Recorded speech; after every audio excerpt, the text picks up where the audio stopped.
Israël a attaqué le Qatar et Donald Trump a envoyé ses diplomates se faire tuer par cet État génocidaire. Vous êtes absolument pas prêts de ce qui s'est passé cet après-midi entre Israël et le Qatar, parce que les informations qui reviennent sont absolument hallucinantes, les gars.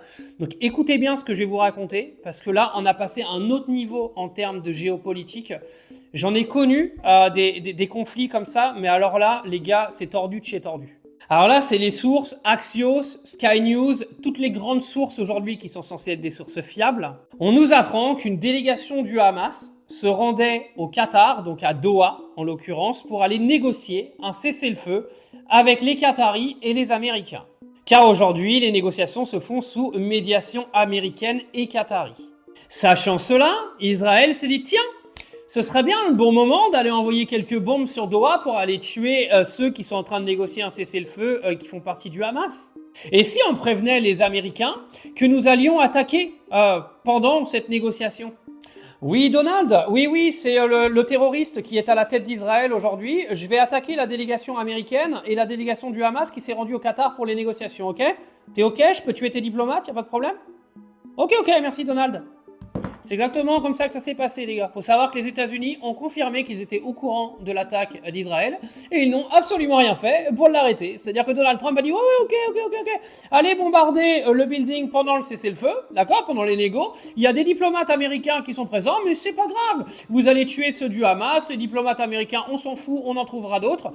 Tout ça validé par Donald Trump. C'est-à-dire que Donald Trump a validé les négociations entre le Hamas et la médiation américaine et qatari, et dans le même temps, a fermé les yeux sur une attaque israélienne qui avait été prévue depuis un long moment et les Américains étaient au courant. En gros, Donald Trump a envoyé ses médiateurs américains au suicide.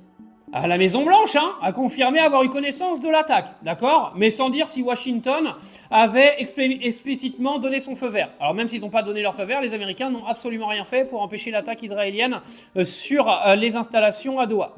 Pardon, les Américains insistent, je cite, qu'il ne s'agissait pas d'une coordination active, mais bien d'une notification préalable. C'est-à-dire qu'Israël a dit vous voulez attaquer avec nous? Les Américains ont dit bah non, fais-le tout seul, mais si tu le fais, c'est pas grave, juste préviens-nous et puis on fera rien. Alors clairement, le Qatar a donc parlé de trahison et de violation flagrante du droit international, mais quand il parle de trahison, il parle pas d'Israël. Quand il parle de trahison, il parle des États-Unis. Bien sûr qu'Israël ne veut pas de cessez-le-feu, les gars. Il faudrait surtout pas qu'il y ait un cessez-le-feu quand t'es rentré dans Gaza pour tout anéantir et tuer le reste de la population. Alors plusieurs pays arabes sont sortis de leur trou, oui, finalement, parce qu'ils se sont réveillés, ils se sont dit, ah, tiens, Israël, ils sont en train de prendre un peu de place, il va peut-être falloir qu'on ouvre nos gueules un petit peu. Ils ont dit, plusieurs pays arabes accusent les États-Unis de complicité passive avec Israël. Sans déconner. C'est les États-Unis qui financent l'intégralité du militaire israélien. Oh, quelle surprise! Ah, ça fait rêver, la politique mondiale aujourd'hui. Donc en gros, Donald Trump a envoyé ses diplomates se faire tuer en toute connaissance de cause.